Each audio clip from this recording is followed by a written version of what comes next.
Defecator. Defect sur les fakes. Est-ce qu'il y a du monde et est-ce que vous entendez? Butch Macintosh suit la chaîne. Je lis bonsoir la compagnie, bonsoir, oui, d'accord. Hello. On est là et on entend. Ok, c'est super.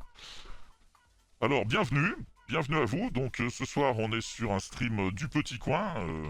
On va parler de fake, de défake et notamment de méthodes pour trier le vrai du faux qui sont utilisées par, disons, des gens aguerris qui utilisent des outils accessibles à tous mais qui en font donc un usage pour vérifier de l'information.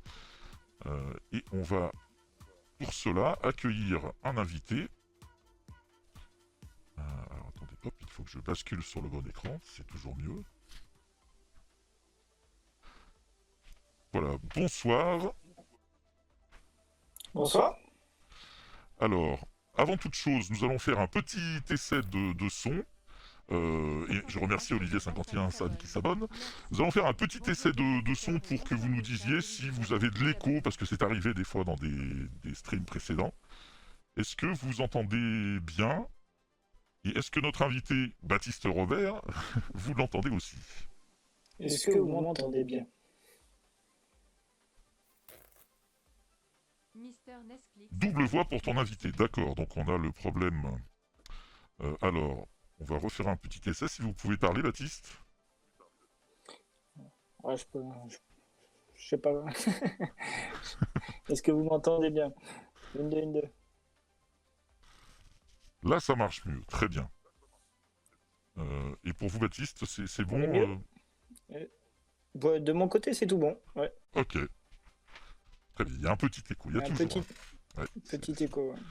C'est toujours un petit peu le souci. Donc, notre invité, Baptiste Robert, bienvenue dans le petit coin. Merci. Vous êtes donc... alors, j'ai vu sur votre page, on peut aller regarder, que vous êtes un... Vous vous présentez dans votre bio comme un hacker éthique. Je crois que c'est ça le... votre... Rocky suit la chaîne. Alors, je disais donc... Avant que les problèmes de son ne nous interrompent, forcément, il y a du sabotage là-dessous, hein, certainement. Donc vous définissez comme ethical hacker. Exactement.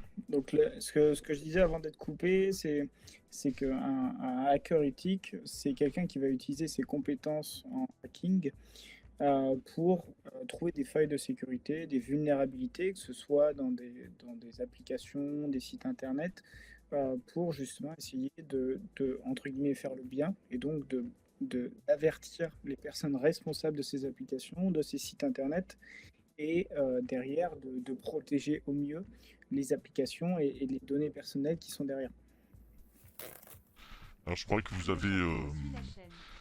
Vous êtes assez connu pour avoir notamment dénoncé une faille de sécurité sur une application du ministère qui venait de sortir, je crois.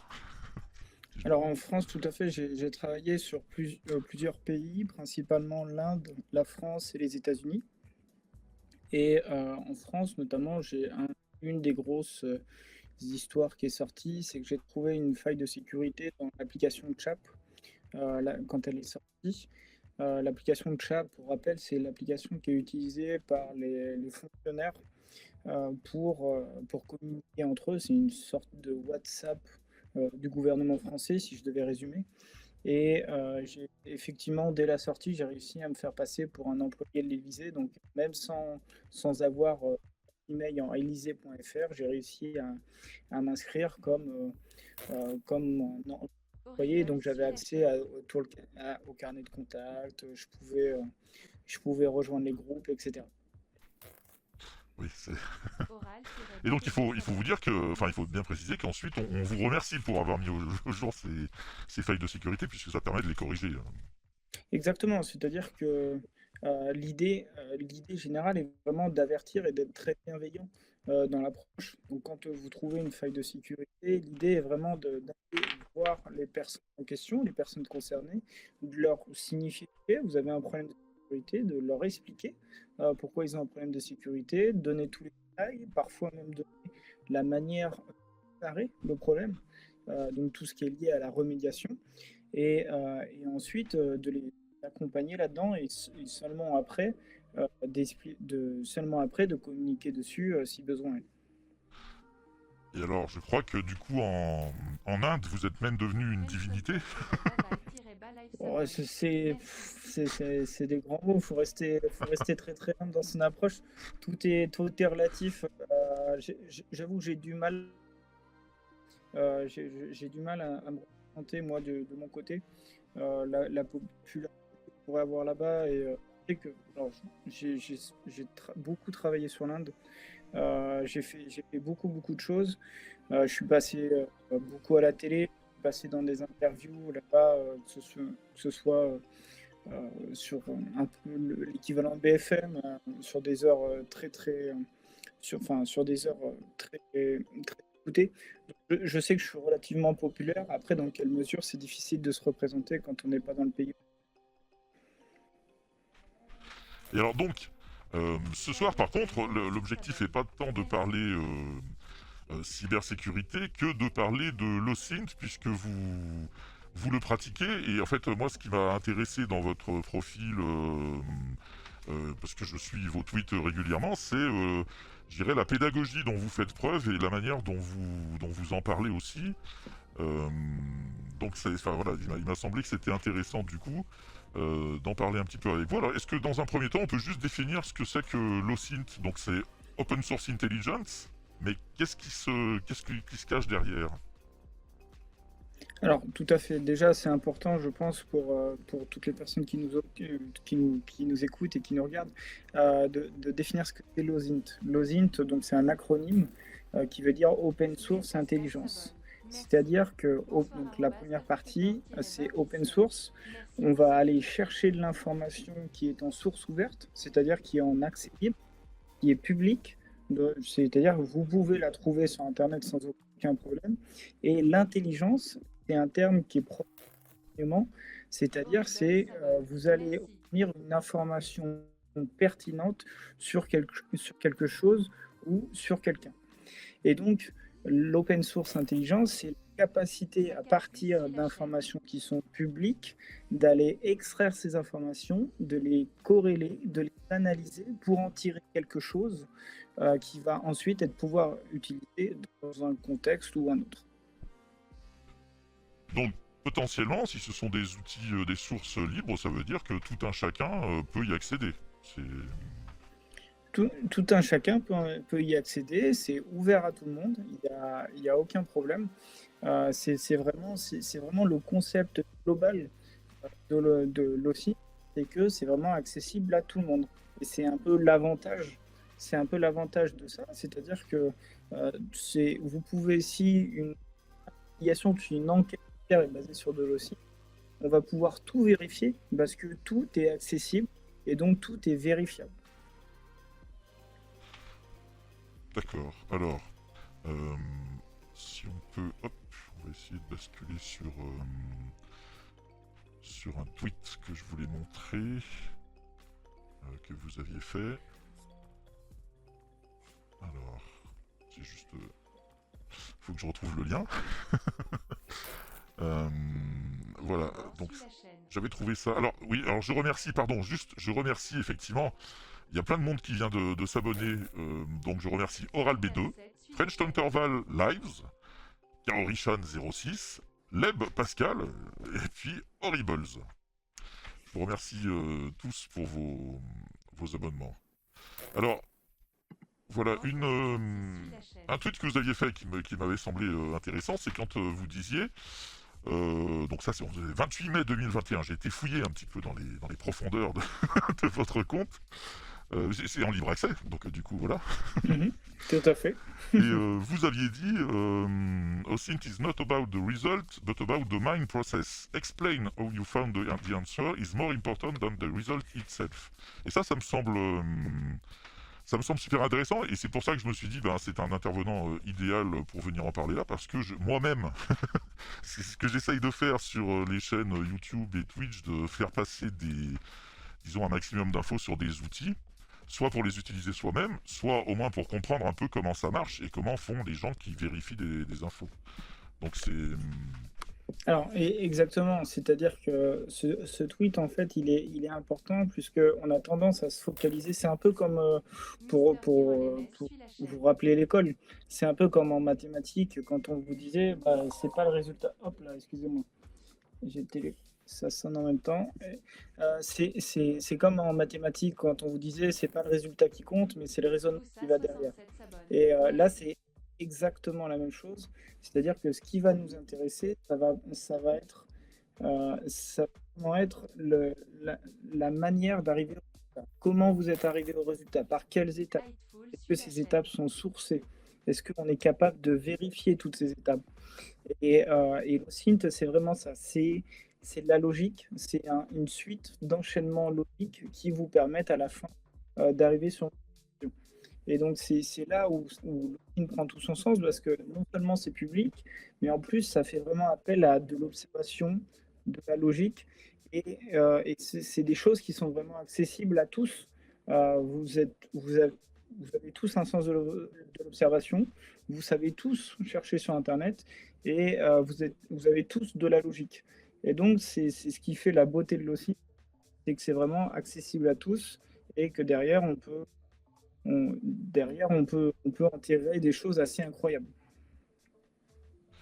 Et alors, ce qui est intéressant aussi dans votre manière de présenter les choses, c'est que régulièrement vous faites des quiz euh, et vous dites, voilà par exemple, après je sais pas enfin là on va peut-être juste détailler le thread parce que pour voir un petit peu le genre d'approche, mais donc régulièrement vous balancez un élément, par exemple là une image, en posant une question, ici quel était le nom de mon burger. Et donc ça veut dire que là, à partir de cette image-là, on est censé pouvoir retrouver euh, des informations sur le burger que vous avez consommé. Un exemple d'analyse qu'on peut Alors, faire à partir de cette photo, quoi. Alors c'est ça, tout à fait. C'est ça qui rend c'est ce que j'essaie de faire un petit peu sur Twitter et par mon compte Twitter. C'est l'idée vraiment d'animer un petit peu et de se creuser la tête sur des énigmes un peu rigolotes. Effectivement, c'est pour vraiment montrer qu'à partir d'une image, vous pouvez déduire des choses assez insensées et qui vous viennent vraiment pas à l'esprit. Et j'ai la chance, de par mon métier, de voyager beaucoup. Je passe beaucoup de temps dans les avions. Je passe beaucoup de temps au restaurant aussi. Et je vois des endroits qui sont assez chouettes. Et donc, de temps en temps, je poste des photos pour faire deviner certaines choses comme ça. Oui, oui. Et j'ai un vrai problème actuellement qui est que les personnes qui me suivent sur Twitter deviennent de plus en plus forts. Et donc, mes énigmes sont trop simples. Et par contre, c'est vrai que comme vous voyagez beaucoup, les lieux sont variés. Exactement. Alors là, je sais pas s'il y a des gens, par exemple, dans le chat, juste comme ça, qui auraient une idée par rapport à une image comme ça. Comment creuser, comment chercher. Qu'est-ce que... Alors, oui, et j'en profite bien sûr pour remercier les abonnements, hein. Ça, j'ai notamment vu que j'avais raté Monsieur Nesclick, qui a pris un abonnement pour un mois, et Boussa67. Merci à vous. Alors, OneC42 dit les datas de la photo pour la géolocalisation. Alors, il y en a pas. C'est-à-dire que sur les réseaux sociaux, en règle, alors ça dépend les réseaux sociaux, mais sur Twitter notamment, vous n'avez pas les métadatas, ce qu'on appelle les métadatas, donc c'est les données qui sont associées à la photo. Et quand vous mettez une photo sur Twitter, par exemple, vous n'avez pas de métadata. Donc l'idée générale, et c'est vraiment l'idée de l'exercice, c'est vraiment juste en la photo, quel point de démarrage vous avez, quels sont les marquants dans la photo, qu'est-ce que vous remarquez, quels sont les signes distinctifs, qu'est-ce que vous voyez par exemple ici au loin, qu'est-ce que vous voyez au premier plan, au second plan. Avant en fait de parler d'outils, il faut déjà observer la photo. Où est-ce que je me trouvais quand j'ai pris la photo? Vous voyez, en bas à droite, par exemple, je me trouvais sur un toit. Dans quelle ville? Donc effectivement, la ville a l'air assez colorée. Je pense que Tréguy a le bon raisonnement, par exemple. Alors Tréguy, il nous dit, on sait que Baptiste est toulousain. Ce serait pas le donjon du Capitole sur le tiers gauche? De là, on Tout prend à fait. l'église à gauche, on triangularise sur Google Maps, puis l'immeuble arrondi au premier plan. C'est typiquement le début qu'il faut avoir. Exactement, oui. D'accord, donc on repère ici un bâtiment remarquable. Alors effectivement, là, ça part du principe qu'on sait que vous êtes à Toulouse aussi. Alors, oui, après, le hint, ça va aussi être ça. Ça va aussi être de prendre tous les éléments en ligne de compte. On sait que je suis toulousain, après, ça ne nous empêche pas d'utiliser des outils, mais on peut aussi regarder à quelle heure j'ai posté la photo. Il y a vraiment tout qui rentre en ligne de compte. Donc là, on était à 4h27 de l'après-midi, le 28 mai. C'était un long déjeuner. Un long déjeuner, d'accord. Alors, Toulousain, exactement. là, je vois que vous aviez mis en évidence une réponse très détaillée. Tout à fait. Alors qu'on peut peut-être regarder. Donc, ah oui, alors voilà, ça c'est intéressant aussi, c'est effectivement d'aller sur Google, sachant que c'est à Toulouse, d'aller se positionner au-dessus de l'église qu'on voit là dans Google Maps. Et ensuite, il y a une fonction 3D dans Google Maps qui permet de faire pivoter l'image. Et donc, Exactement. En fait, ce qu'on peut voir, c'est aussi là où on peut se poser juste en regardant la photo, la première question, elle peut se dire déjà, ok, où est-ce que je me trouvais quand j'ai pris la photo? J'étais sur un toit. J'étais sur un toit d'une ville. Toit d'une ville. Tous les toits sont roses. On voit effectivement qu'il y a des clochers qui sont assez distinctifs. Je pose une question, c'est quel est le nom du burger? Donc ça veut dire que je suis dans un restaurant. Donc je suis déjà dans un restaurant, dans sur les une toits. grande ville, sur les toits. Donc il y en a déjà pas des millions.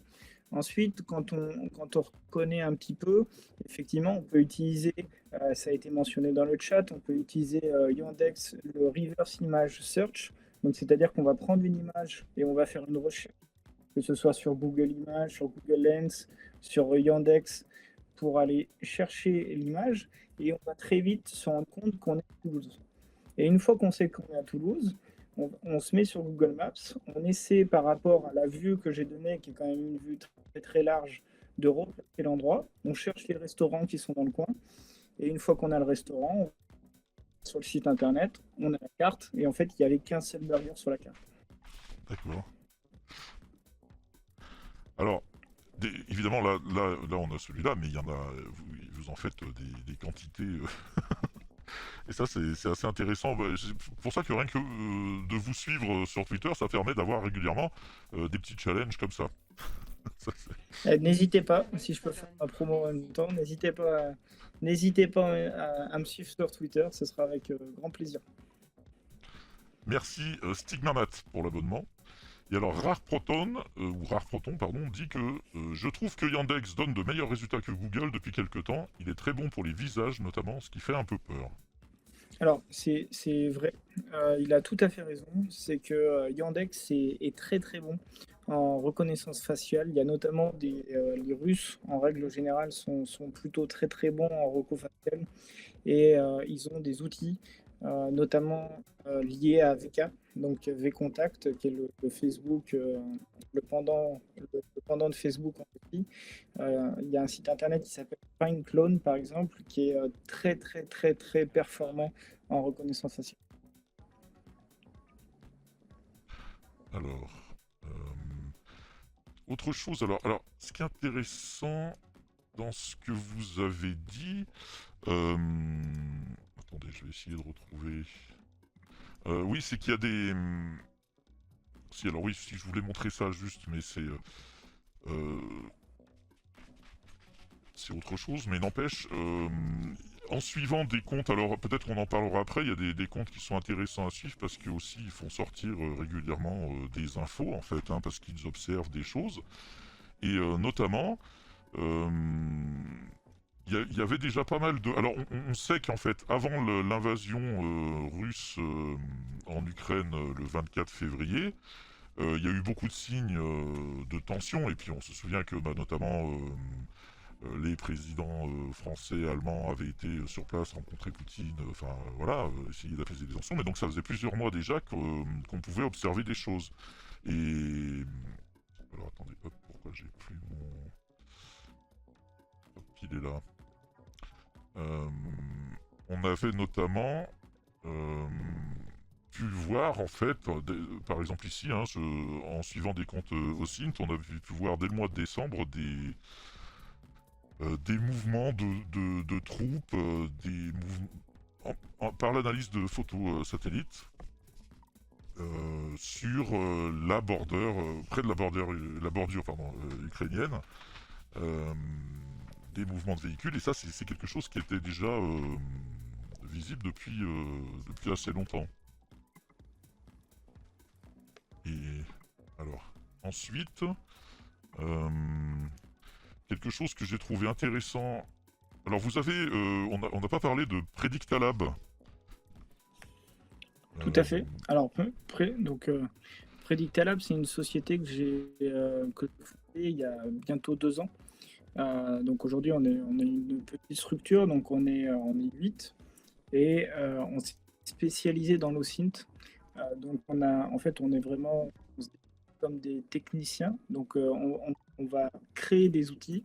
On va créer des outils pour automatiser un maximum le travail des enquêteurs, le travail des analystes. Et donc, en fait, au bout de ces 2 ans, on a créé en fait une plateforme OSINT qui permet aux personnes dont c'est le métier à partir d'identifiants sur une personne physique ou une personne morale, c'est-à-dire un mot de passe, un username, un email, un numéro de téléphone, mon prénom, de retrouver des informations, tout ça basé sur de l'OSINT.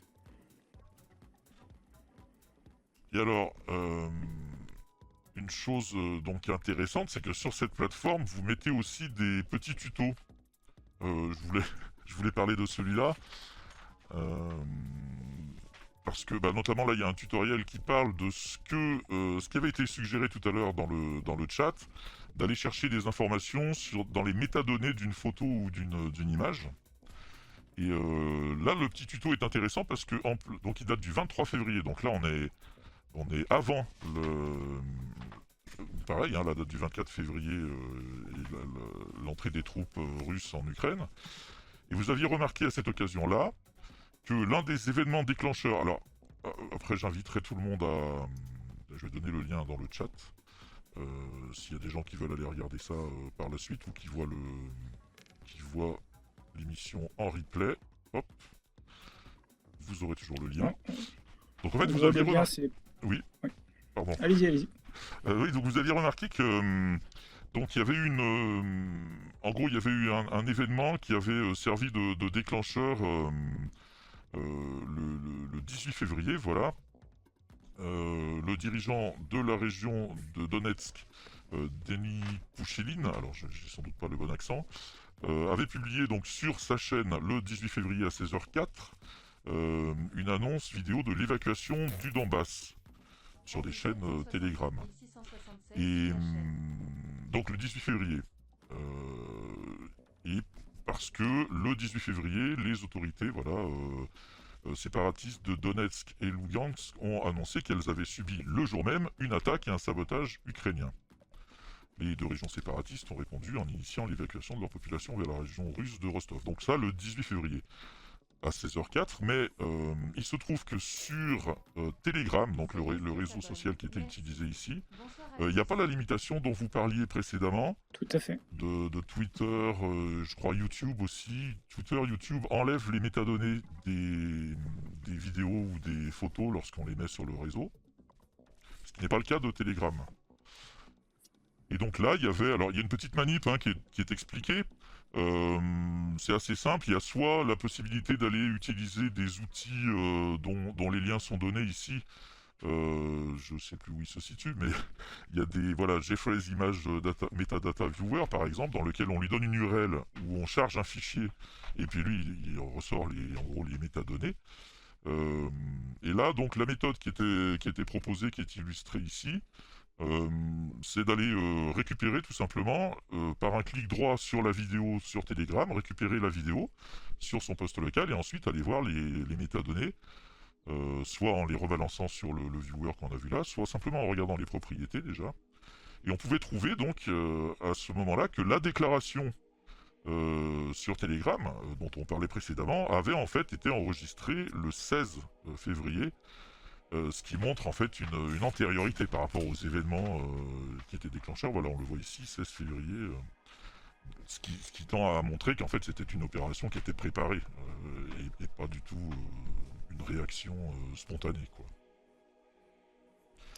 Alors, cet exemple, il est intéressant parce que cet article-là, alors déjà, faut rendre à César ce qui est à César. C'est pas nous qui avons trouvé ce fait-là. Il avait été découvert par un journaliste local qui avait vu que effectivement la vidéo, par curiosité, il avait regardé les méthodes. Il s'est rendu compte de ça. Et l'idée de cet article-là, c'était vraiment de mettre à disposition du plus grand nombre une méthode pour permettre à tout le monde de faire cette même vérification. Et dans le cadre de ce qu'on essaie de faire le Predictalab, c'est aussi de permettre de donner les moyens aux personnes, les moyens à tout le monde de pouvoir vérifier l'information, d'être au plus près de l'information et d'avoir cette méthode-là. C'est-à-dire que ce n'est pas des choses qui sont extrêmement compliquées, mais si on ne vous l'explique pas, bah, vous ne le faites pas. Et donc, de fait, c'est vraiment l'objet de cet article-là, c'est de vous dire, vous voyez, si demain vous voulez vérifier les métadatas d'une vidéo, c'est comme ça qu'il va falloir faire. Et là, on illustre vraiment bien l'exemple de Flint, puisque à partir d'une vidéo qui est publique, c'est une vidéo qui est disponible sur Telegram publiquement, vous pouvez la télécharger, vous savez d'où elle vient, vous allez être en capacité de vérifier, d'obtenir des données, les métadonnées associées, et derrière, d'en tirer un fait. La vidéo a été enregistrée 2 jours avant sa publication. Et derrière, ça va vraiment être ce qu'on appelle de l'intel. Et ça va être vraiment une information pertinente, plus que vis-à-vis des événements politiques. Il y a une déclaration qui se fait, je crois de mémoire le 10. Et en fait, il y a un enregistrement le 16. Donc, politiquement, ça a une signification et donc on peut l'utiliser dans un autre contexte. Oui, c'est typique. D'ailleurs, sur les métadonnées, donc là, ce qui était pertinent, du coup, c'était la date, parce qu'elle donnait donc une indication d'une antériorité, finalement, de la vidéo. Il peut être intéressant aussi voilà, on a aussi les outils, le matériel sur lequel la photo a été prise. On a parfois le logiciel de montage aussi, en cas de montage vidéo. Donc c'est assez, ce sont des données effectivement qui sont intéressantes lorsqu'on peut en disposer. Et ça peut même aller beaucoup plus loin, dans le sens où vous pouvez même avoir les réglages de l'appareil photo, l'objectif par exemple utilisé dans l'appareil photo. Donc dans le cadre, parfois quand vous avez une image qui a un angle de vue très très large, comme vous avez l'information de l'objectif qui a été utilisé, vous allez pouvoir en définir certaines choses et vous allez pouvoir essayer de deviner le recul utilisé, ce type de choses. Ça peut aller vraiment très très finement. Et là, dans ce type de choses, dans ce type de raisonnement, on va faire appel à de la physique, à toutes les notions que vous avez étudiées au lycée, par exemple, qui vont être très très utiles. Donc, c'est là où l'OSINT est fantastique et passionnant, c'est que vous allez faire appel à plein de notions sans vraiment vous en rendre compte à partir juste d'une petite vidéo qui est disponible sur Internet et qui vous paraissait en fait anodine. Et alors, juste si on peut rappeler donc, par contre, les métadonnées, donc c'est sur, moi j'avais noté Twitter, YouTube, il y a d'autres réseaux sociaux peut-être qui les suppriment? La plupart, oui, des réseaux sociaux les suppriment, en effet. Après, il y a une note qui est intéressante dans le chat, c'est que effectivement les métadonnées des photos et des vidéos peuvent être modifiées. Effectivement, c'est quelque chose qui est complètement faisable. C'est fait par. C'est pas beaucoup, mais parfois c'est utilisé. Donc, il faut prendre toutes ces infos avec des pincettes. Et en règle générale, quand on fait le low-sync, on va essayer de croiser les informations. C'est pas parce que vous avez une information qui va dans un sens que c'est forcément ça. Et donc, il faut vraiment faire attention à ce qu'on appelle le biais de confirmation. C'est-à-dire que vous avez une idée en tête. C'est comme dans les séries policières ou autres, vous pensez vraiment que c'est lui le coupable, et donc vous allez trouver des éléments qui vont vous changer là-dedans. Et là, c'est exactement ça. C'est de vous dire, ok, je vais trouver plusieurs éléments qui vont dans le même sens, mais qui se recroisent de manière à être sûr et certain que ma conclusion est bonne. Oui, finalement, c'est toujours le même principe, c'est de croiser les sources, en fait, quel que soit le domaine. Tout à fait. Euh, alors, après, donc, il y a... Alors, j'ai juste perdu ma fenêtre de nouveau. Je voulais basculer sur des exemples ensuite de géolocalisation qui sont intéressants par rapport donc aux vidéos. Alors là, on en voit beaucoup dans le conflit en Ukraine. Il y a des vidéos pas mal qui viennent de TikTok notamment, qui sont prises soit par la population ukrainienne, soit par des militaires ukrainiens ou russes. Et parfois, il y a donc aussi des vidéos qui sont communiquées par de sources officielles, par les ministères, etc. Et parfois, on a du mal à savoir. On a trouvé, par exemple, sur la vidéo qui correspondait, soi-disant, au lancer de missiles hypersoniques, qui montrait l'impact de ce missile, qu'en fait, il s'agissait d'un autre lieu. Donc les informations de géolocalisation, en ce sens-là, elles peuvent être importantes parce qu'elles donnent aussi des éléments sur l'authenticité, quoi, disons, d'une vidéo ou du contexte qu'on nous donne sur une vidéo. Et alors vous avez fait beaucoup, en fait, ces derniers temps de GeoInt, c'est la GeoIntelligence, je pense. C'est exactement ça. C'est l'idée donc de l'EOI, qui est en fait un sous-domaine au SYNT. C'est qu'on va prendre une photo ou une vidéo et sans avoir forcément sans avoir de localisation précise. C'est-à-dire que typiquement dans les métadatas, vous n'avez pas de localisation. À partir des éléments que vous allez voir dans la photo, des éléments que vous allez voir dans la vidéo, vous allez essayer de retrouver l'endroit. Et la GeoInt, c'est vraiment ça, c'est un espèce de petit jeu de piste en vous disant, OK, qu'est-ce que je vois? Est-ce que je vois des panneaux? Est-ce que je vois des... Et vous allez essayer de retrouver l'endroit. Alors là aussi, en utilisant les outils Google Maps ou donc Yandex, en fait, qui permet aussi de... Voilà, là par exemple, on voit un exemple. Sur la première image, enfin on peut en regarder différents, hein, mais donc par exemple ici, Wolfen vous donnez donc, 974 alors Merci. ça on pourra en reparler aussi, là vous donnez donc les coordonnées. Là c'est l'image telle qu'elle avait été transmise, et ici donc une image satellite qui montre les effets des bombardements ou enfin des opérations qui ont eu lieu sur place. Et ensuite donc vous retrouvez la localisation à partir des données voilà là c'est pas si c'est Google Earth là. Si, là, c'est exactement ça. C'est-à-dire que vous partez. Donc là, il y a un Maxar qui en fait fait notamment des photos satellites, a publié des photos, régulièrement publie des photos sur des photos d'actualité. Donc là, malheureusement, en ce moment, l'actualité, c'est plutôt l'Ukraine. Et sur ces photos, j'ai retrouvé l'endroit sur Google Earth. Et ensuite, j'ai mis donc les coordonnées et un lien sur Google Maps. Donc, si vous ouvrez par exemple Google Maps, vous allez tomber sur exactement le bon endroit. Et ça permet surtout, et c'est ça que je trouve intéressant dans cette démarche-là. C'est-à-dire qu'aujourd'hui, on est vraiment envahi tous les jours de photos, de vidéos de la guerre, de bâtiments qui sont en ruine. Et ce travail-là permet vraiment de se rendre compte qu'avant tout ça, avant la guerre, c'était pas des bâtiments en ruine, mais il y avait vraiment des gens qui y habitaient.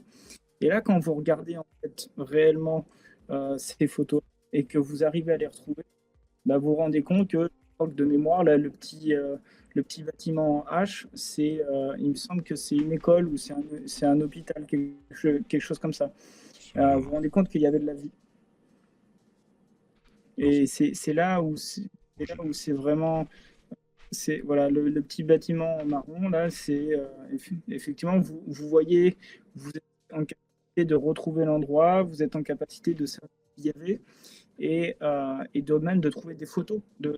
Des photos, parce qu'il y a des gens qui postent des photos sur Google Maps, sur les autres sites de Maps, et et ça donne vraiment du réalisme à tout ça. C'est pas juste des bâtiments qui sont détruits, c'est des bâtiments où il y avait des gens qui. Brincaille suit la chaîne. Oui. Alors, en fait, je voulais montrer, parce que vous en avez fait passer aussi avec un petit parc récemment. Le souci, c'est que j'ai des telles lenteurs de connexion là que rien que pour ouvrir une page, ça met 10 ans. Voilà, là peut-être. Donc là, je me retrouve. Donc là, effectivement, on se retrouve sur la page et on peut la regarder, par exemple, dans la vision 3D dont on parlait tout à l'heure.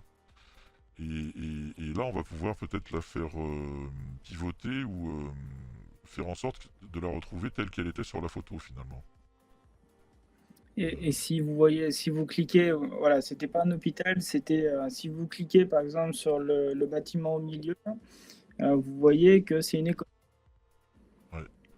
Bon, par contre, c'est super lent là, mais effectivement, ouais, c'est une école, ouais, tout à fait. Et donc ça permet de se rendre compte en fait, à partir d'une photo de satellite où vous voyez des bâtiments en ruine qui vous parlent pas en fait, qui vous disent rien.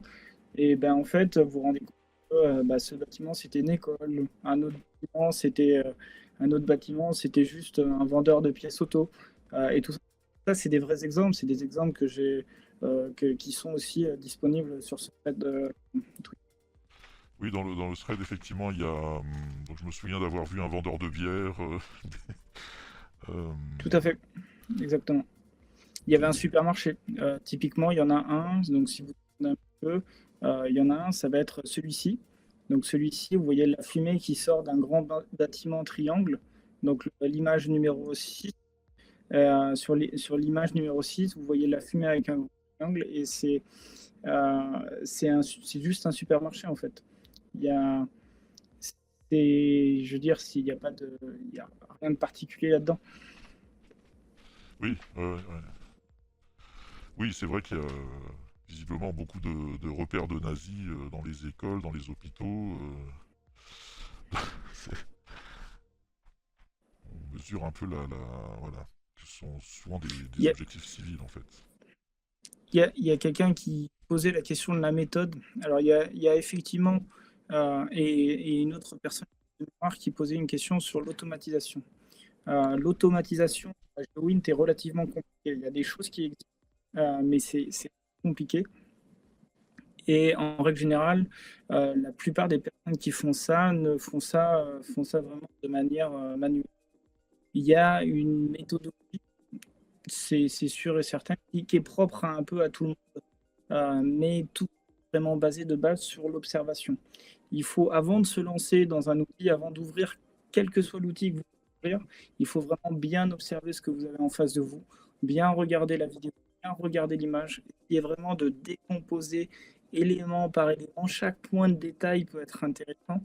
Et ensuite, vous allez vous lancer dans essayer de retrouver l'image sur Internet, elle est apparue en premier, etc. etc.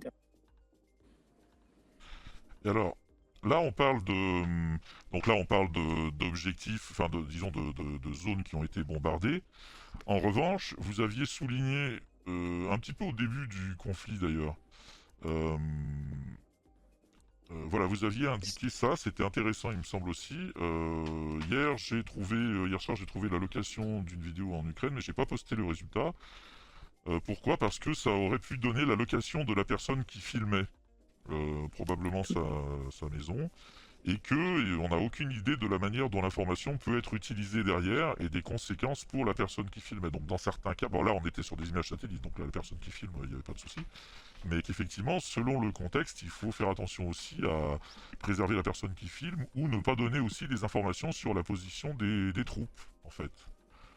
Alors exactement, c'est-à-dire que l'OSINT, ça a ses forces et ça a ses faiblesses. Et donc, comme vous allez faire un travail vraiment d'investigation, vous allez faire un travail d'enquête, vous allez en tirer des conclusions.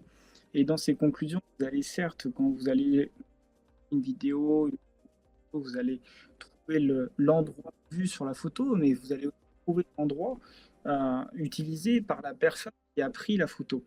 Et très très souvent, dans ce type de conflit, dans ce type de situation, ces photos, ces vidéos ont été prises depuis des appartements. Et quand elles sont prises depuis des appartements, c'est très très compliqué de pouvoir publier quoi que ce soit, plus que dans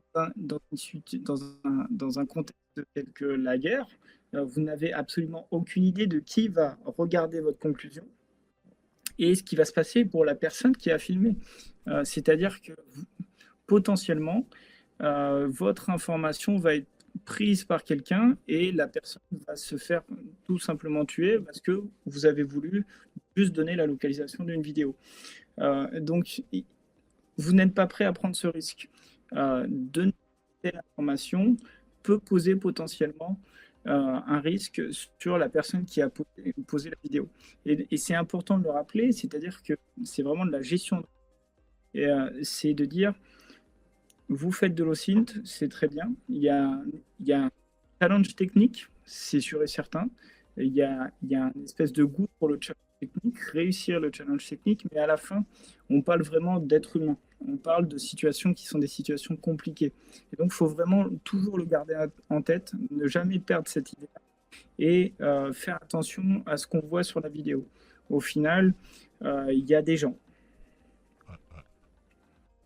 D'ailleurs, j'avais mis un cœur, je vois, sur sur le tweet en question. Non, mais c'est ça, voilà, c'est effectivement, comme vous le disiez, c'est pas un jeu, là, c'est la guerre, quoi. Donc, voilà, faut aussi, effectivement. Il y a les challenges que vous lancez et qu'on a vu qui sont plutôt amusants à faire, et puis après, voilà, il y a des situations dans lesquelles ça peut avoir des conséquences. Euh, Alors, j'avais aussi des petites questions sur. Alors, attendez. J'essaye de retrouver mes liens tout en parlant. Euh, J'avais. Oui, en fait, ça ressemble un peu quelqu'un m'avait posé la question. Ça ressemble un peu à ce qu'on peut faire sur GeoGuessr, en fait, la GeoIntelligence. GeoGuessr, c'est de la GeoInt. C'est exactement ça. Il y a beaucoup de gens qui sont passionnés de Géo, qui s'entraînent sur GeoGuessr. Moi-même, j'ai un temps, j'en fais, ouais. Alors, après, donc, un outil que vous avez utilisé au début du conflit, que je ne connaissais pas. Euh, alors, là, c'est juste qu'en fait, il n'est pas chargé encore, hein, donc ma, ma liaison est vraiment hyper lente. Voilà, en fait, vous avez montré, donc là, on est le 24 février, en fait, c'est donc le jour de l'entrée des troupes russes en Ukraine. Vous aviez utilisé un outil FIRMS, Fire Information for Resource Management System, qui donc apparemment est fait par la NASA, et qui permet de détecter les incendies. Tout à fait. En fait, la NASA va utiliser ses satellites de manière à détecter les sources de chaleur importantes sur la surface du globe. Et donc, ça leur sert notamment à faire du monitoring, de la surveillance sur les départs de feu un peu partout dans le monde. Et c'est un outil qui est assez formidable, puisqu'en fait, vous allez être en capacité très, très rapidement de détecter qu'il y a un incendie quelque part. Et donc, ce thread m'avait énormément intéressé, en fait, parce que on voyait que en Ukraine, il y avait des sources de chaleur un peu partout. Ça, par exemple, c'est ce que renvoie donc le logiciel. Il identifie ça par des gros carrés rouges. Exactement. Ok. Alors exactement, c'est que chaque carré rouge va être une source de chaleur. Mais ça ne veut pas dire pour autant qu'il y a quelque chose d'anormal. Parce que des sources de chaleur, en fait, vous en avez très souvent, notamment au niveau des usines. Et donc, c'est là où l'OSINT prend toute son importance, de recroiser la donnée prend son importance. C'est-à-dire que dans ce thread-là, donc petit à petit, je prends chaque ville, je regarde les sources de chaleur et je vérifie en fait l'historique pour voir si c'est mal ou pas, pour voir ce qu'il y a derrière. Et en fait, on se rend compte sur toutes les premières sources de chaleur, on se rend compte que c'est très très souvent en fait des usines.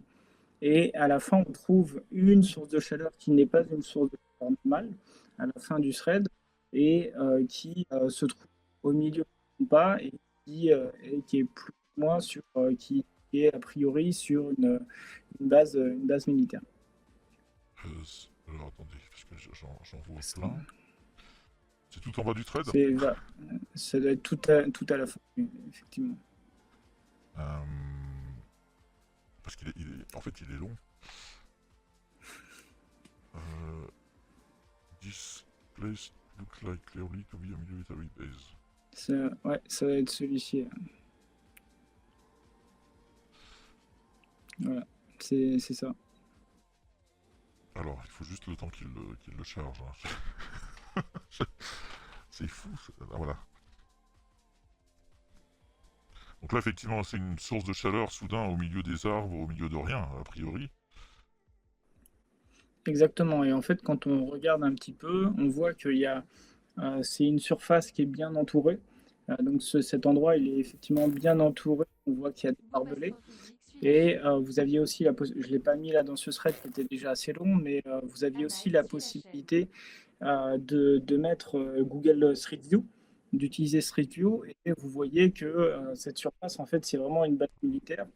Et là, il y avait une source de chaleur là-dedans. Donc, en temps de guerre, effectivement, de se dire que cet endroit-là a été bombardé parce qu'il y avait un dépôt ou quelque chose, est plutôt une hypothèse viable. Et donc là, par rapport aux usines précédentes qu'on avait vues plus haut dans ce thread, là, il y avait peut-être potentiellement un événement qui était en train de se passer. Mais c'est pour, j'utilise du conditionnel parce que c'est important. C'est vraiment important de tout recroiser et quand on n'est pas sûr à 100%, il faut vraiment prendre toutes les pincettes nécessaires. C'est vrai que là, en fait, quand on y réfléchit, oui, il y a une enceinte, il y a des baraquements ici qui sont tous identiques. C'est vrai que ça ressemble beaucoup à une base militaire, rien que visuellement. Alors, ça, voilà, c'est le genre de. C'est le genre d'outils qu'on connaît pas forcément, en fait, hein, et qui sont utiles. Alors, vous parliez aussi de. J'ai déjà oublié le nom, qui produisait des photos satellites. Alors, de la société, La société, là, ouais. donc Maxar, c'est une grosse société américaine, mais il y en a d'autres après. Donc il y a des sociétés qui sont spécialisées en imagerie satellite et dont le métier, c'est vraiment de produire et d'analyser ces photos-là. Alors, quelqu'un me demande le lien. Stigmama demande le lien, mais en fait, moi j'ai le lien sur le thread là. En fait, j'ai pas forcément le lien sur l'outil lui-même. Je sais pas si c'est un outil. Alors Maxar, ils font payer. Ouais, voilà. Ils font payer et c'est plutôt très cher. Donc voilà, c'est pour acheter, c'est faisable. Et ça commence un petit peu à se démocratiser les photos satellites. Si vous voulez des photos satellites à jour, ça coûte très très cher. D'accord, parce que c'est du coup, effectivement, c'est des photos qui sont prises à la demande. En fait, enfin, on demande à prendre un endroit en particulier et j'imagine qu'on obtient la photo quelques temps plus tard. C'est exactement ça. En fait, vous pouvez définir une zone. Vous avez un espèce de Google Map like, et donc vous êtes en capacité de définir une zone, de tracer un polygone et de commander littéralement une photo de la zone. Ok. Alors, un autre outil, et là en fait on rentre sur complètement autre chose, mais en fait comme je parcourais un peu vos différentes publications, euh, celle-là m'avait plutôt amusé.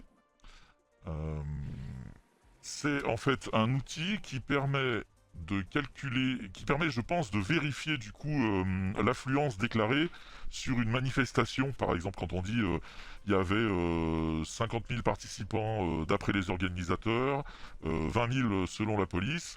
Et alors attendez, hop, là, ah oui, pardon, vous ne le voyez pas là forcément, je ne l'affiche pas.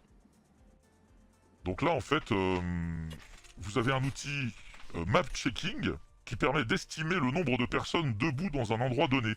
Donc là, par exemple, place du Trocadéro, il y a, je sais plus qui, mais donc un meeting politique qui avait lieu là, avec 100 000 spectateurs annoncés, et map checking, apparemment, permet de voir simplement 57 000 personnes peuvent tenir place du Trocadéro. Je sais pas si je peux l'ouvrir Et, ici. et encore 57 000.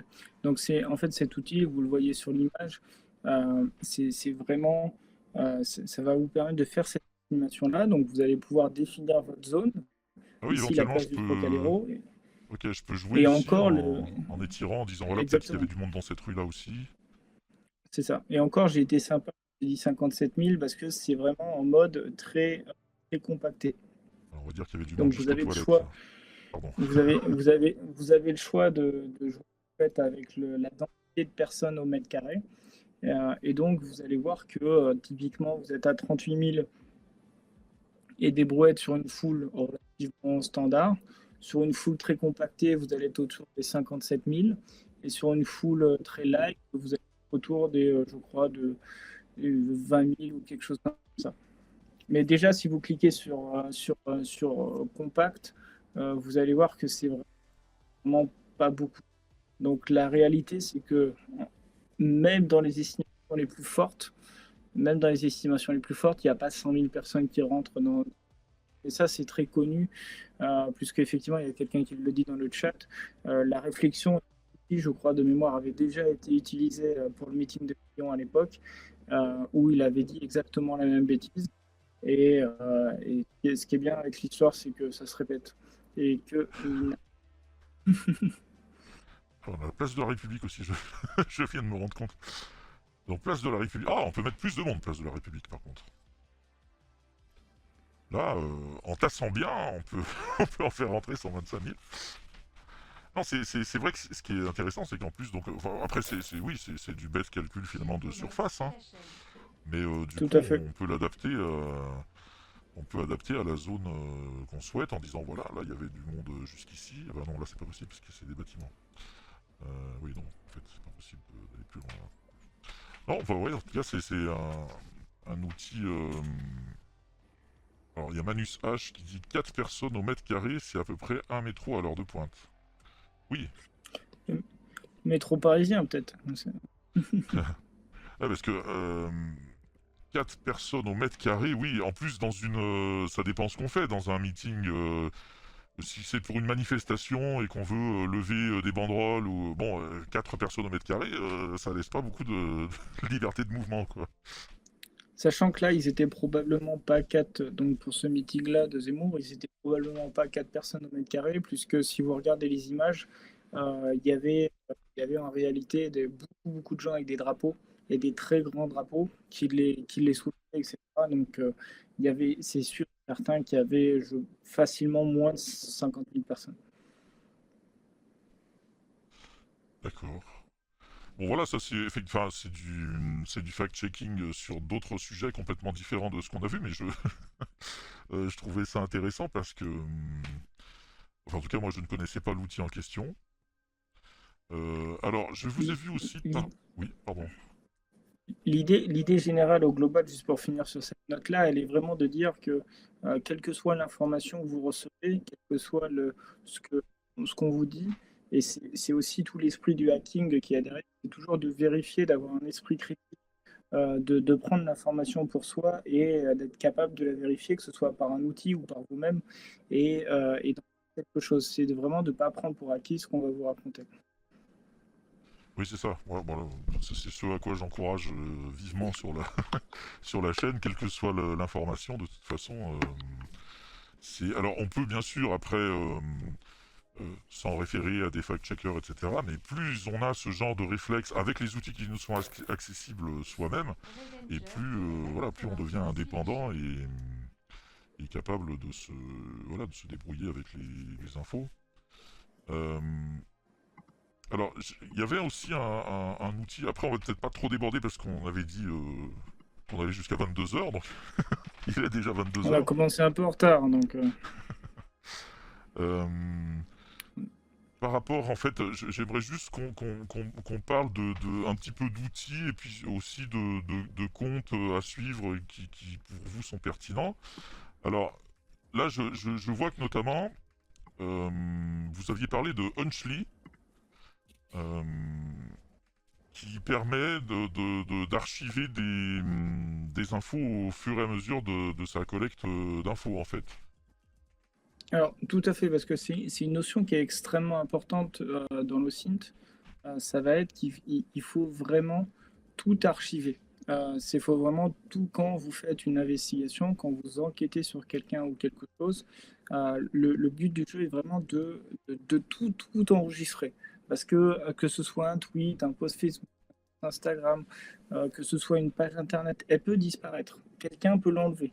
Un article peut être enlevé. Donc il faut vraiment être capable de tout enregistrer. Et pour ça, il y a des gens très bien qui ont déjà créé des outils. Il y a des outils qui sont formidables. Et donc dans ce thread-là, il y a toute une suite d'outils. Et Hunchly est un des outils les plus connus là-dedans. Et qui est un outil plus que très sympa. Alors, je donne les liens, en fait, que je trouve dans le chat. Euh, Hop. Et alors, donc, est-ce qu'il y a d'autres outils dont on n'aurait pas parlé là dans ce petit panorama, mais Alors là, il y a effectivement Rare Proton dans le chat qui parle de Maltego. Donc Maltego existe toujours. C'est un outil qui est encore très utilisé, qui permet notamment à partir qui va vous permettre de créer un graphe des relations. Et donc vous allez pouvoir faire des points, les relier entre eux, définir un type pour un point, définir la qualité du lien entre deux points, ce type de choses. Et ça vous permet souvent d'y voir beaucoup plus clair dans votre enquête au SINT, puisque vous allez accueillir beaucoup d'éléments et ça va avoir la forme d'un graphe, de résumer un petit peu tout ce que vous avez trouvé. d'accord, oui, on construit des graphes. Ok.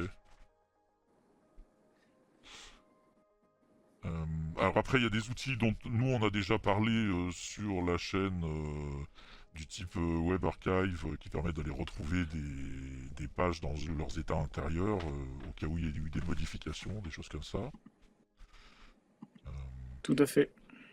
Et alors, est-ce qu'il y a des comptes de gens qui seraient intéressants à suivre pour vous dans le petit milieu de l'OSINT?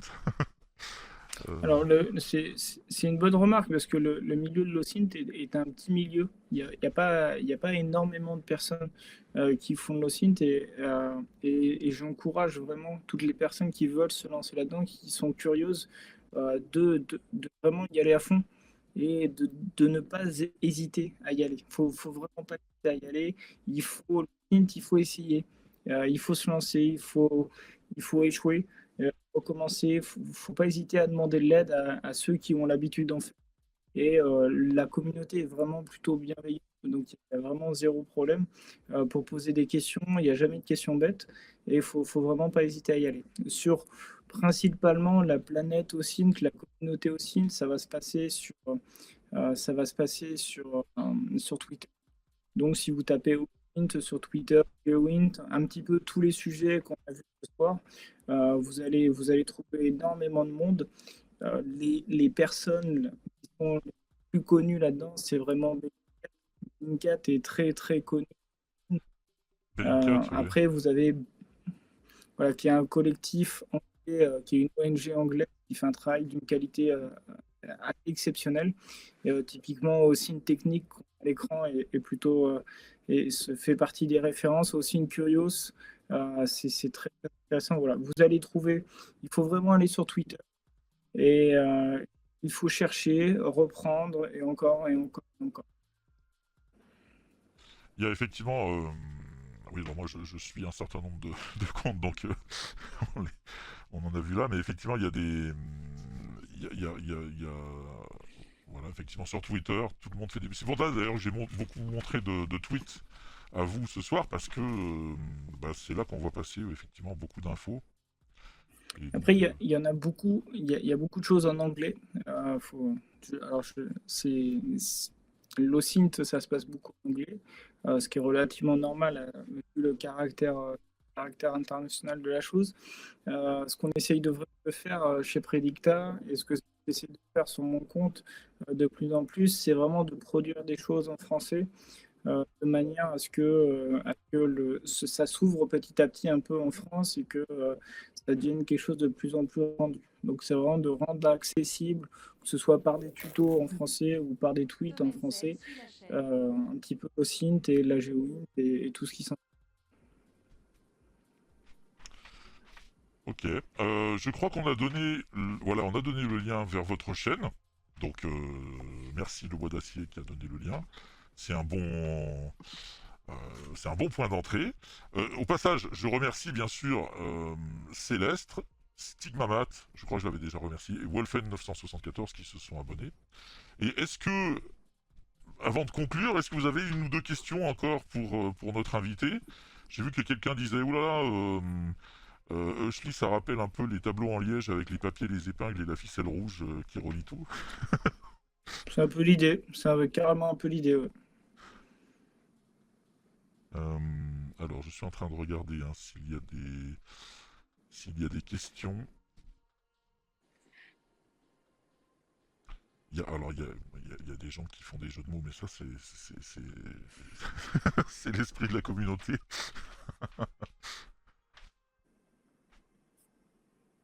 Pas de, non, pas de, je vois pas ah, si, non, non, pas de questions pour le moment.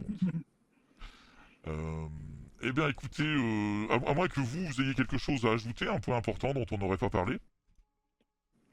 Alors, je pense qu'on a fait un joli tour sur le Sint. Donc moi, je vais essayer de continuer vraiment à publier des choses en français, des articles. On a des articles qui arrivent. J'ai des quiz, notamment me lever tôt pour prendre l'avion. Donc, je vais faire un nouveau quiz au Sint. Donc voilà, on va vraiment essayer de continuer sur cette voie-là. Et encore une fois, j'encourage toutes les personnes qui pourraient s'intéresser à tout ça, s'intéresser à l'OSINT, à la GeoInt, de faire ce travail-là, d'essayer de s'y intéresser et aussi d'en parler autour de soi. Il y a un des exemples que j'ai fait il n'y a pas très longtemps sur mon Twitter. J'ai fait ce travail de GeoInt sur l'image que j'ai fait aussi avec mes enfants. Pour leur montrer que derrière toutes les images qu'elles peuvent voir aux informations, en réalité, bah, derrière, c'est un parc, derrière, c'est un hôtel.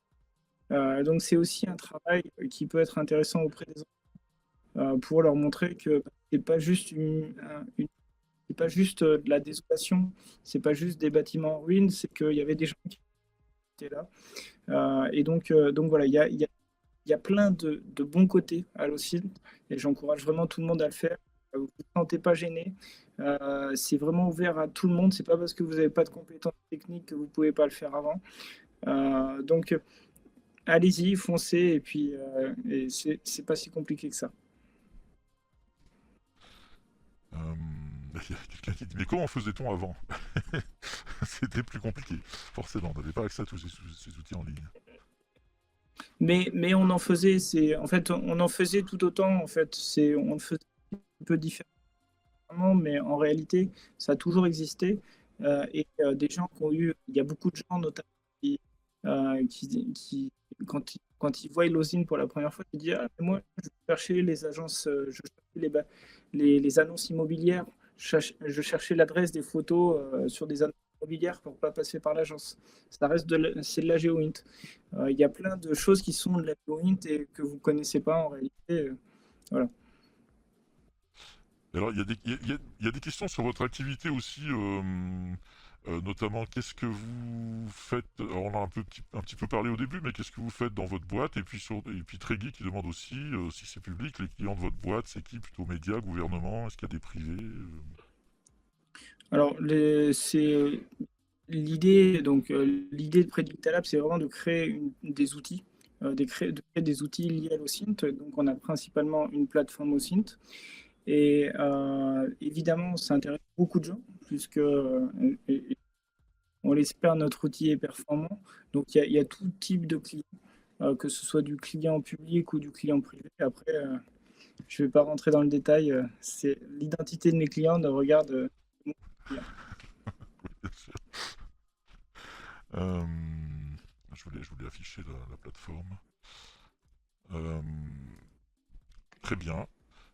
Bah voilà, je pense que Et quelqu'un dit quelque si, Oui. je pense que n'hésitez pas aussi, n'hésitez pas à m'envoyer des messages aussi sur Twitter. La messagerie est publique et donc ce sera avec grand plaisir. S'il y a des personnes qui regardent, ce sera toujours avec un grand plaisir. J'essaie de répondre un maximum, mais n'hésitez pas. Très bien. Alors, j'ai essayé d'afficher Predictalab, mais en fait le temps, on aura fini le stream quand ça va s'afficher. Suis la chaîne. Non, ça y est, c'est en train d'arriver. Euh, Très bien, bah, on n'hésitera pas effectivement à vous contacter sur Twitter. Donc n'hésitez pas à vous créer des comptes sur Twitter pour ceux qui n'en ont pas, comme ça vous pourrez suivre aussi mon compte Twitter. Parce qu'en fait, alors, j'ai beaucoup de questions moi sur oui, alors tu fais quoi? On attend ta vidéo, etc. Mais je publie aussi des choses sur Twitter de temps en temps. Là, ce week-end, il y a eu encore tout un. Bah, peut-être on en parlera après en fait. Je ferai une petite revue de fake rapide. Voilà, je crois que tout le monde vous remercie. Hein, je vois du merci à vous, merci pour tout. Ça avait l'air top Mer- pour quelqu'un qui est arrivé juste à la fin, mais donc oui, c'était top, il y aura un replay. Merci pour l'invitation. Ben, de rien, de rien. Moi, c'est toujours un plaisir d'accueillir des gens qui, voilà, qui travaillent sur le vrai ou faux, et puis surtout voilà, qui peuvent mettre des outils à disposition, des techniques.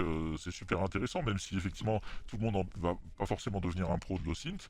On voit bien que ça peut avoir des usages au quotidien pour vérifier des choses et qu'on peut le faire soi-même. En fait, c'est pas si compliqué, quoi. Tout à fait. Eh bien, je vous remercie, je vais vous libérer, je vais juste... on va rester 5 minutes après, là, avec ceux qui sont encore là. Et puis, bah, on va libérer notre invité, donc... Bonne soirée. merci à vous, bonne soirée, et puis, bah, Mer- à très bientôt. Merci à tous. Bonne soirée. Au revoir. Du coup, juste, je vais fermer le... attendez, hop. Je vais fermer la réunion. Hop, voilà. Et donc, par rapport à ceux qui sont encore là, j'ai vu qu'il y avait des petites questions. Euh, le prochain live avec des quiz, c'est pour quand? Eh bien, ça s'approche des bains cosmiques. Nous allons voir s'il est possible d'en faire un la semaine prochaine ou la semaine suivante. En principe, c'est tous les 15 jours, hein, les streams du lundi. Nous verrons. Nous verrons si on peut en faire un dans la semaine prochaine, parce que figurez-vous qu'il y a une vidéo YouTube là qui doit sortir tout bientôt. Et donc voilà, selon l'état d'avancement de la vidéo la semaine prochaine, peut-être qu'il y aura un stream ou pas, je vous tiendrai au courant à ce moment-là. Il y a de toute façon sur Twitch, vous avez aussi le stream du jeudi, hein, puisqu'on va faire du rétro gaming, on va se lancer dans Dune. On a voté la dernière fois pour ce jeu-là. Donc il y aura ce stream-là. Je remercie Vincent Sizem qui renouvelle son abonnement. C'est super cool, 4 mois d'abonnement. Alors voilà, vous avez remercié la politesse et la gentillesse de l'invité. Et je vous remercie de vous être très bien tenu. J'avais coupé en même temps toutes les histoires de challenge là, parce que pour ceux qui viennent là sur les streams du jeudi, il y a des challenges, parler en chantant, mot interdit ou il y a un mot qu'il faut pas prononcer pendant 5 minutes, etc. C'est vrai que sur les streams comme celui-là, où on essaye de parler de sujets sérieux, c'est compliqué de lancer des challenges.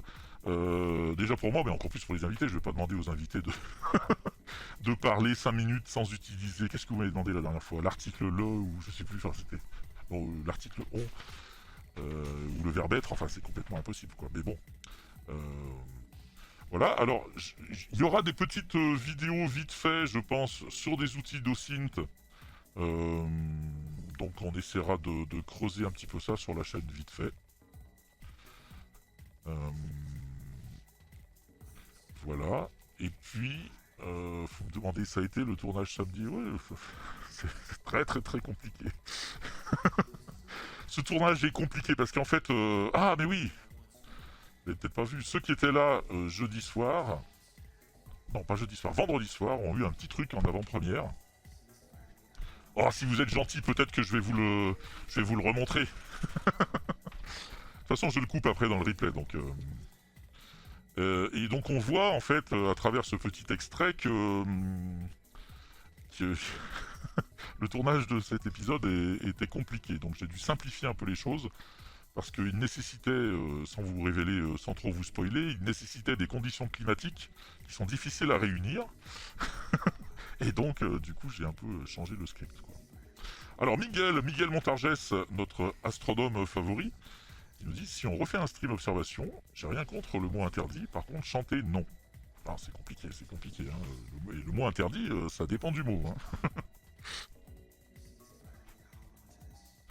Euh, Puisqu'on parlait de... Bon, je sais pas si vous me suivez tous sur Twitter.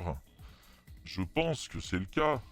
Je n'ose pas imaginer que vous me suiviez pas sur Twitter. C'est carrément impossible, en fait, hein. Et donc, si jamais, par hasard, vous ne me suivez pas sur Twitter, n'hésitez pas à le faire. Il y a eu ce week-end... alors, c'est des images qui sont pas forcément évidentes. Il y a eu ce week-end, vous l'avez su, la découverte de corps de civils à Boucha en Ukraine. Et on a vu fleurir des, des tweets de gens qui remettent en question la véracité des vidéos qui ont été prises par les journalistes sur place à travers des détails mais absurdes en fait. Voilà, je vois que Manon Richard en parle avec le rétroviseur. Ah, Papy Mollusque qui a pas Twitter. Bon alors, je vous montre juste ça, c'est la petite revue de fake rapide. Euh... Ah oui, et bien sûr, si je ne... Il faut que je vous bascule, sinon vous ne verrez rien. Hop. Enfin, je vous bascule, tout bien tout honneur, hein. Je veux dire, je bascule sur l'écran. euh... Hop. Euh... En fait, on voit là... Oui, alors j'avais mis un avertissement pour contenu... J'essaye de faire ça maintenant, en fait, parce que là, on voit passer des contenus... Enfin, des vidéos, des photos assez horribles, hein, forcément. C'est des actes, des crimes de guerre, Voilà, on est vraiment sur des photos douloureuses. Euh, Sur la séquence sur la route, pas forcément trop.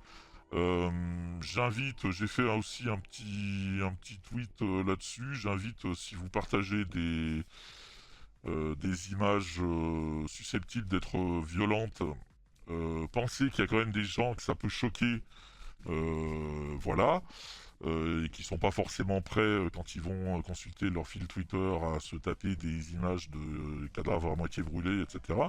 Je dis ça parce que j'ai vu plusieurs fois des gens, sans doute, remués par l'émotion et qui donc répondent en particulier à des gens qui sont dans la négation, tout ça, en leur balançant des photos vraiment horribles. Mais bon, moi je vois passer tout ça parce que évidemment tout ça c'est des réponses à des tweets que j'ai faits. Donc et donc voilà, il y a des moyens sur Twitter quand on partage une image en fait. Imaginons qu'ici c'est une image violente, de cliquer ici sur éditer. Et ensuite, avec le petit drapeau là, vous avez moyen de marquer mettre un avertissement sur votre tweet pour nudité, violence, là c'est pas le cas, ou sensible. Et ensuite vous enregistrez. À partir de là, lorsque quelqu'un va consulter, va voir passer votre tweet, il tombera d'abord sur un avertissement de ce type-là, et il affichera que s'il en a envie, en fait. Ça paraît rien, mais c'est important. Euh, et donc là, juste alors pour montrer, donc là, il est bon, si vous êtes très sensible, vous pouvez vous détourner. Euh, ce sont des images donc prises dans la rue de Butcha, où on voit, donc là, moi j'ai fait ce tweet de réponse parce que j'ai vu ça dimanche, donc on était dimanche en début d'après-midi, j'étais en train de faire des recherches pour la vidéo là, et donc je vois passer les images le matin, et puis l'après-midi sortent des premières vidéos, vous le savez, comme après chaque événement. Il y a des vidéos de gens qui sont dans le déni ou qui cherchent absolument à trouver des détails dans les vidéos qui font que ça cloche. Des gens qui sont en dissonance cognitive aussi par rapport à... Donc là, ici, vous avez des gens qui peuvent... Enfin, pour qui il est inconcevable que l'armée russe ait fait des crimes de guerre, donc ils vont chercher toutes les raisons pour lesquelles ça ne peut pas être vrai. Et donc, on voit passer des tweets comme celui-là. Alors, peut-être que si je l'affichais en plus grand, on y verrait mieux.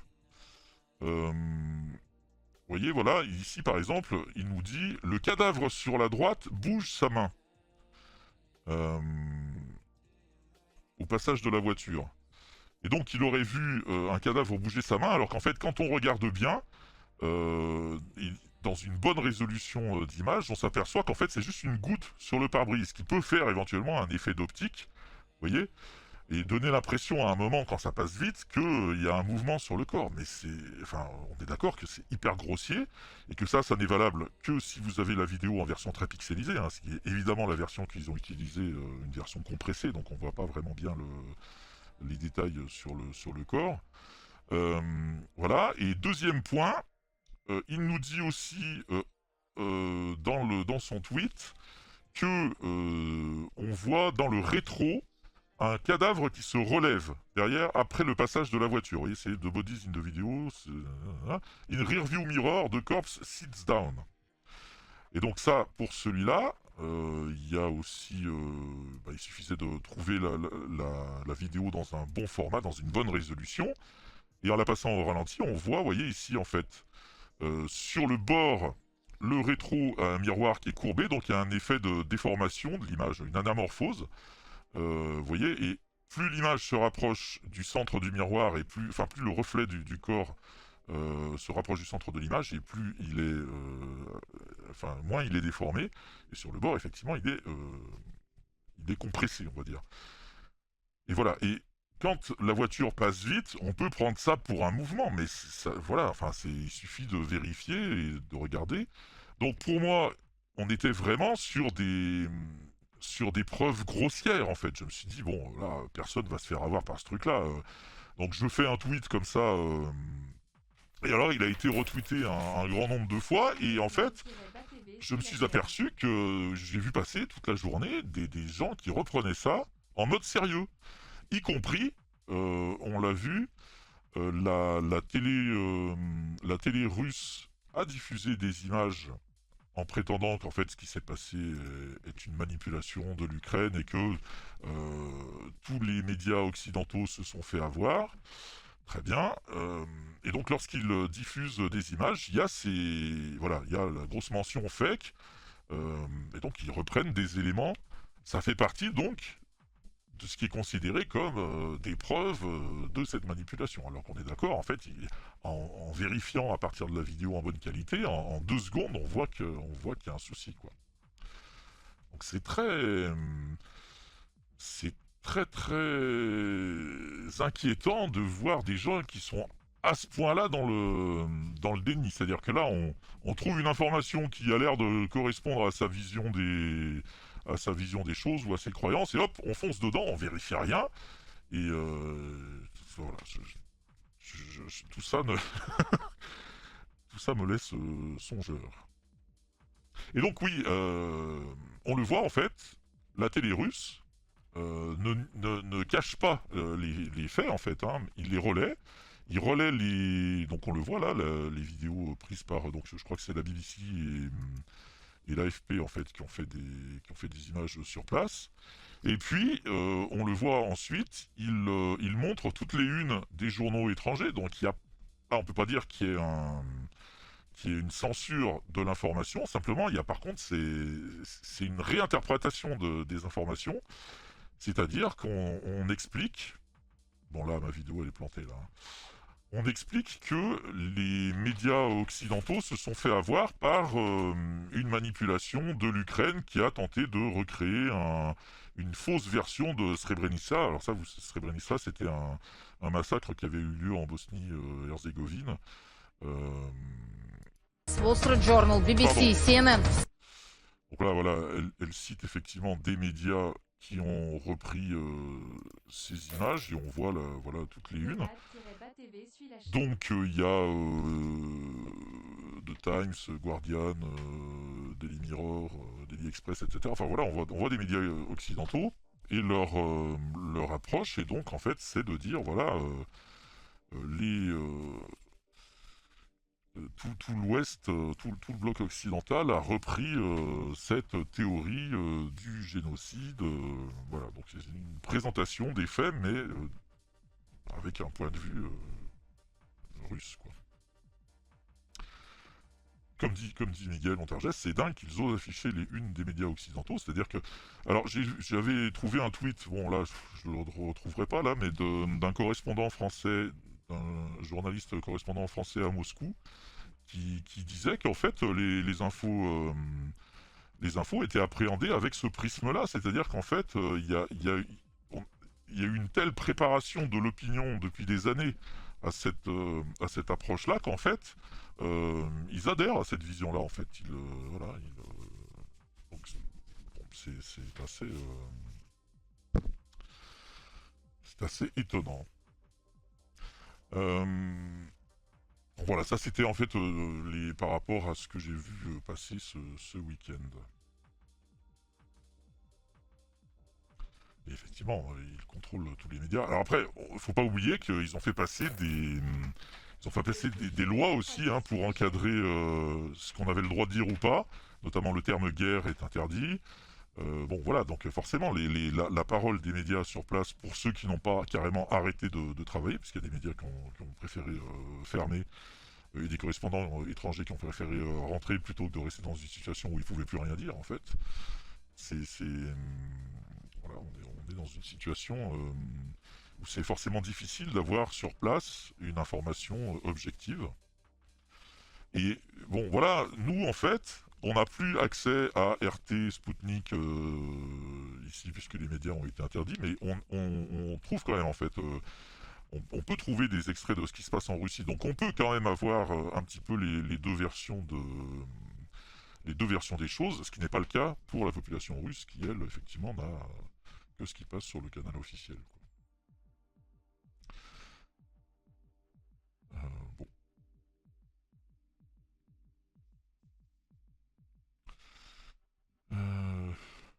Qu'en dites-vous? Le fait de le mettre en blanc sur fond noir ferait moins mal aux yeux. Ah oui, parce que il y a des gens qui sont apparemment des fervents supporters du fond noir. Et moi, pas du tout. Moi, j'aime bien le fond blanc. Je trouve que c'est l'habitude peut-être de lire sur papier. C'est une habitude de boomer peut-être, je ne sais pas, mais du coup, je trouve ça beaucoup plus reposant. Bon, ce n'est pas...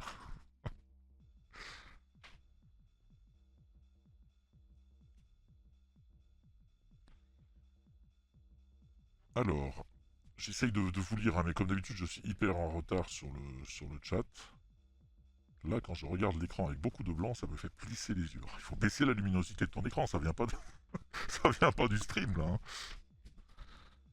Cascrou dit « Merci Déficator pour tout ton travail, c'est un réel plaisir d'apprendre en regardant tes vidéos. » Merci à toi, Cascrou.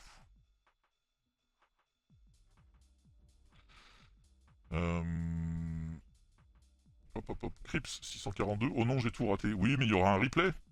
C'est pas très grave. Alors, la phrase préférée de mon meilleur pote. Alors, ça va, vieux?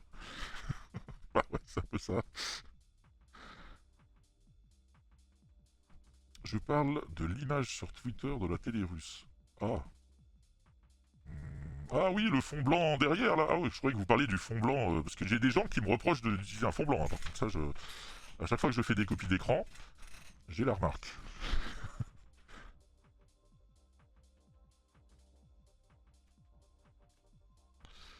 Cascro dit qu'en tant qu'architecte, beaucoup de logiciels sont sur fond noir. Apparemment, ça fatigue moins. Bon. Donc j'essaye, mais moi j'ai plus de mal. Hein. Je pense que c'est une question d'habitude aussi. Yoann Edris dit c'est marrant, je suis resté 20 ans sur fond blanc et depuis une semaine j'ai tout switché en noir. Bon, j'essaierai, je réessayerai demain. Septenia est conciliante. Chacun choisit le mode de couleur qu'il veut. Voilà. Merci Septenia. Botox dit censurer RT et les autres, pour moi c'est une erreur. Ça permet de voir à quel niveau les citoyens russes sont abreuvés de propagande. Non mais tout à fait, moi je suis assez d'accord avec ça. C'est d'un point de vue pédagogique, c'est intéressant d'avoir accès à des médias comme ça qui orientent les choses voilà, pour coller à une idéologie, etc. Je comprends qu'on ait pu avoir envie de fermer l'accès, mais c'est en fait ne pas miser sur l'intelligence des gens.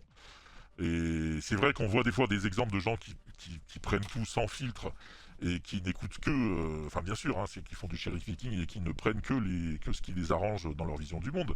Mais quand on essaye d'avoir une vision plurielle des choses, eh ben c'est intéressant d'avoir accès à tout. Ouais. Bon.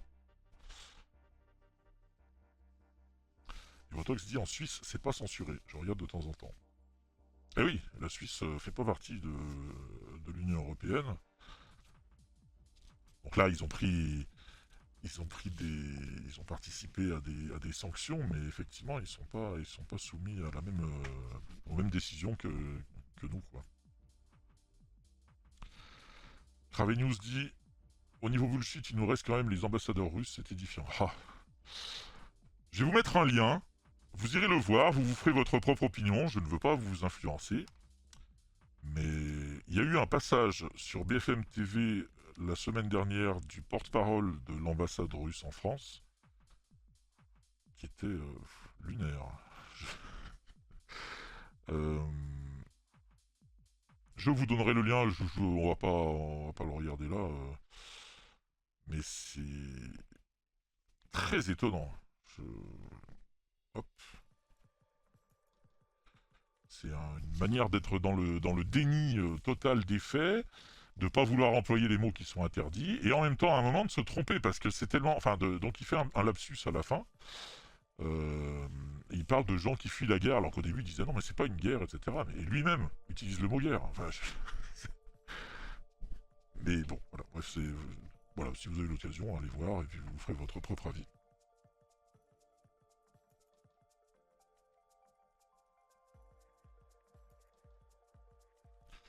Le Pew 3D. Bonjour et bienvenue. C'est la première fois qu'il s'exprime. Il dit ce qui m'ennuie le plus, ce sont tous ceux qui ne jurent que par RT et Gab et considèrent que par définition les infos mainstream sont fausses. Oui, c'est. Ouais, moi j'ai vu par exemple Julien Pain. Alors il se trouve que Julien Pain faisait un space sur Twitter ce soir pour parler de fake en Ukraine. Et bon, il poste un tweet pour dire voilà, on fait un space ce soir. Il a un nombre de réponses de gens qui, a priori, l'accusent de tous les maux parce que il travaille sur un média public français.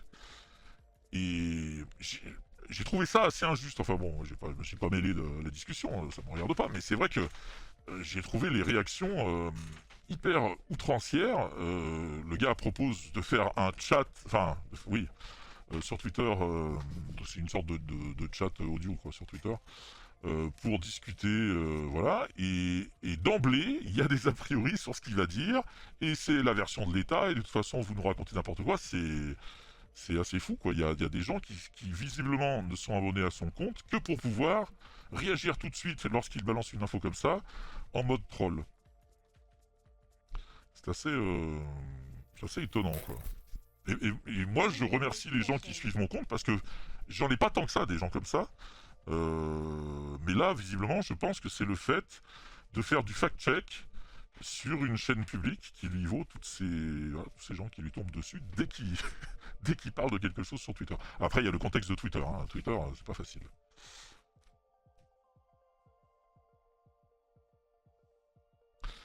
Formic44 dit « N'oublions pas l'émission sur Arte en 1990 de Marc Ferraud. nommé Histoire parallèle, qui démontre bien comment l'information peut être déformée selon le camp qui la diffuse. Alors ça, j'imagine qu'il doit y avoir un lien quelque part sur YouTube, non? Ça pourrait être intéressant, ça, Foxmic 44. Si tu as un lien, on va le noter. Histoire parallèle, Arte en 1990. De toute façon, ça, je pense que dans le cadre d'une éducation aux médias, par exemple pour des ados, c'est intéressant déjà de faire l'expérience de lire des journaux en France de différents bords et voir la manière dont ils rapportent différemment les faits. Rien que ça, c'est intéressant. Arrêt sur image, à l'époque où c'était encore une chaîne de télé, donc ça faisait ça très régulièrement. Ils prenaient des faits et montraient comment ils avaient été relatés par différentes chaînes. Donc il y avait les chaînes publiques, les chaînes du service privé. Déjà, il y avait des différences. Enfin, rien que ça, c'est assez intéressant à faire. Alors après, évidemment, dans un contexte de guerre, avec des histoires de propagande derrière, tout ça est d'autant plus amplifié, quoi.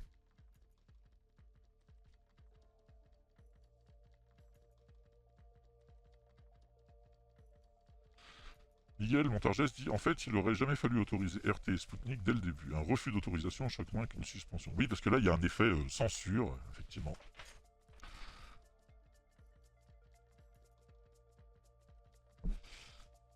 Ça, Just Funk dit Arrêt sur image, c'était excellent à l'époque. Alors, ceci dit, Arrêt sur image, donc il continue. Hein, donc là, ils ont un site et ils font régulièrement encore des émissions. Mais c'est vrai qu'ils ont moins de visibilité que quand ils étaient sur France 5, dont ils se sont fait jeter de manière assez malpropre d'ailleurs. Mais bon, tout ça ne nous rajeunit pas.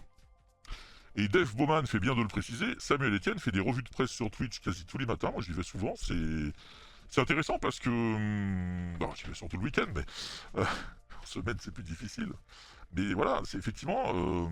il fait une revue de presse assez complète. Bon, c'est une sélection d'articles, hein, évidemment, il n'y a pas tout lire. Mais donc, voilà. Un moyen aussi d'avoir un œil sur la presse écrite sans être abonné à tout.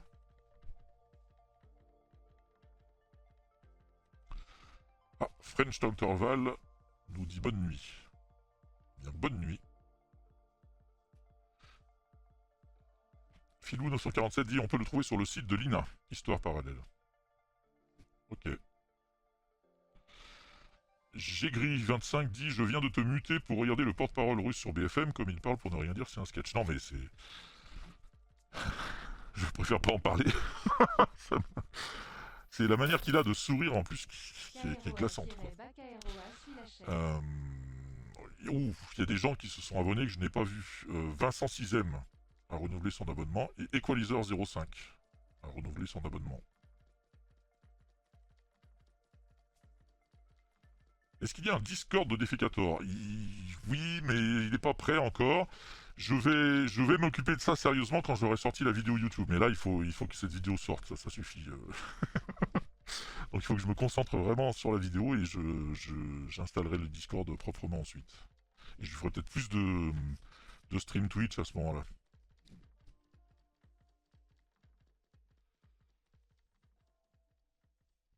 Un lien vers l'INA. Eh ben tout à fait, mais s'il peut nous le faire passer... Alors attendez, c'est Filou947. Filou947, si tu peux faire passer le lien vers l'émission de l'INA, n'hésite pas.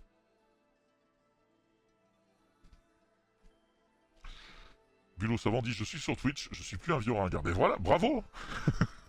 Bravo, il faut venir sur Twitch.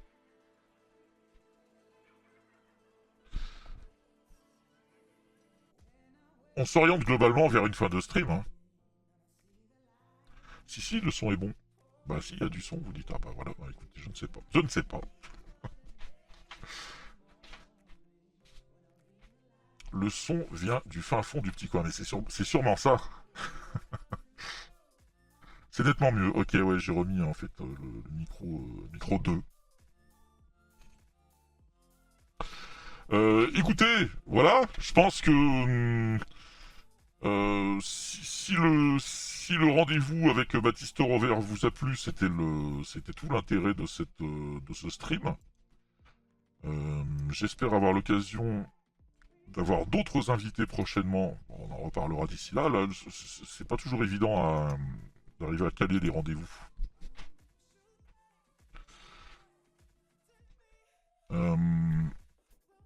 Est-ce que on se ferait un petit raid pour terminer la soirée chez quelqu'un dont on pourrait découvrir comme ça ce qu'il fait?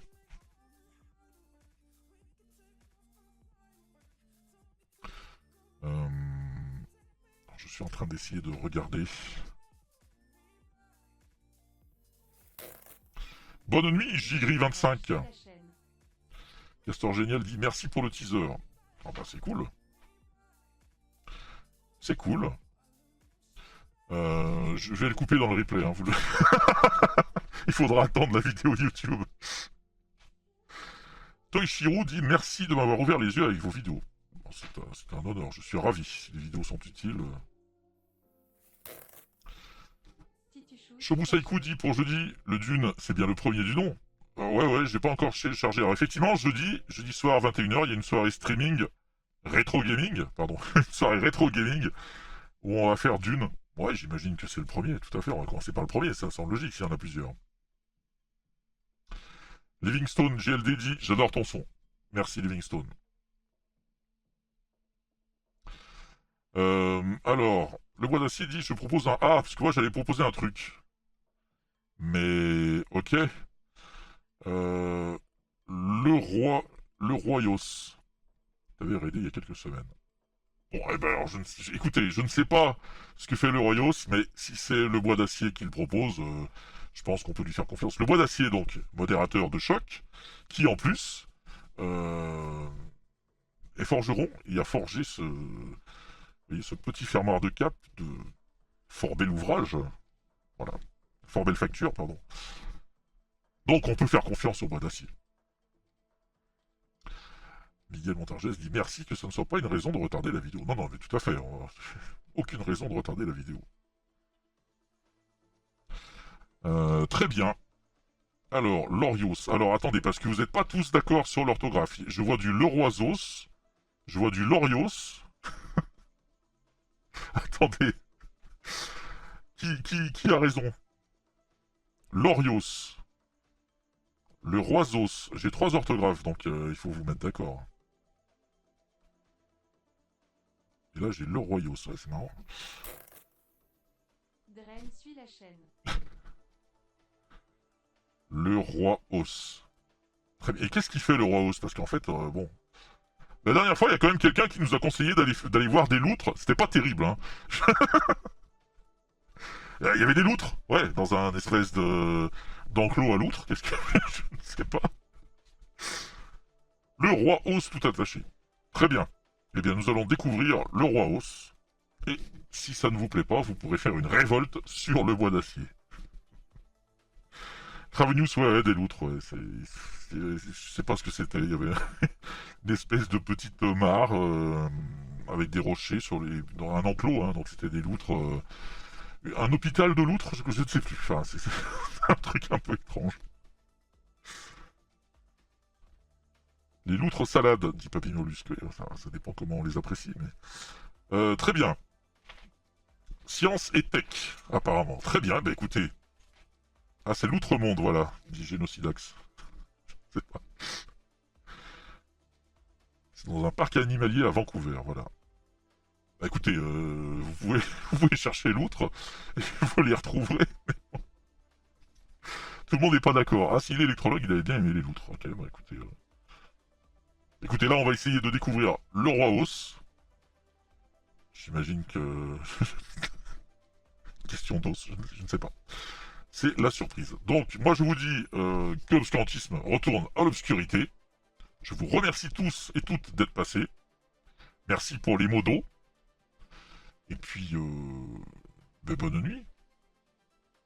Et on se retrouve jeudi. Ah oui, il faut que je lance le raid quand même. On se retrouve jeudi pour ceux qui voudront faire du streaming, du rétro gaming.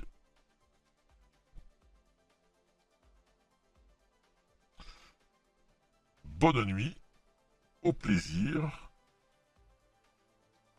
Et puis c'est parti, on va tous chez le Roi Os. Allez, Chaud.